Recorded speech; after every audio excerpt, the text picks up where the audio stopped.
Sir తర్వాత మరో తెలుగు దర్శకుడితో కోలీవుడ్ స్టార్ ధనుష్ సినిమా చేస్తున్న విషయానికి తెలిసిందే. సక్సెస్ ఫుల్ డైరెక్టర్ శేఖర్ కమ్ములతో ధనుష్ కుబేర అంటూ రాబోతున్నాడు.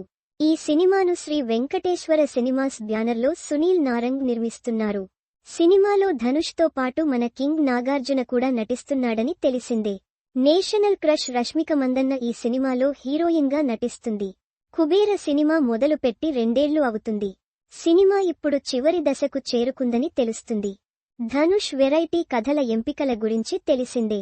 సార్ తర్వాత తెలుగులో మరో సినిమా చేయాలని అనుకుంటున్న టైంలో శేఖర్ కమ్ముల కథ నచ్చి కుబేర సినిమాకు గ్రీన్ సిగ్నల్ ఇచ్చాడు.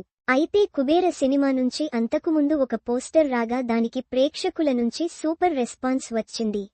ఆ తర్వాత ఒక టీజర్ కూడా ఆడియన్స్ ని ఎంగేజ్ చేసింది. త్వరలో సినిమా నుంచి మరో కొత్త టీజర్ రాబోతుందని తెలుస్తుంది. ముగింపు దశకు చేరుకున్న ధనుష్ కుబేర అవుట్పుట్ మీద హీరో ధనుష్ సూపర్ సాటిస్ఫైడ్ గా ఉన్నాడని టాక్. ధనుష్ కి ఉన్న ఇమేజ్ కి తగినట్టుగానే ఈ సినిమా తెరకెక్కించారని తెలుస్తుంది. ఈ సినిమాను తెలుగుతో పాటు తమిళ్లో కూడా భారీ రిలీజ్ ప్లాన్ చేస్తున్నారు. ధనుష్ కుబేర సినిమాలో నాగార్జున రోల్ కూడా సర్ప్రైజ్ చేస్తుందని అంటున్నారు. సినిమాలో ఆయన రోల్ చాలా కీలకం కాగా మూవీ చూశాక ఈ రోల్ కి ఆయన మాత్రమే పర్ఫెక్ట్ అనేలా ఉంటుందట.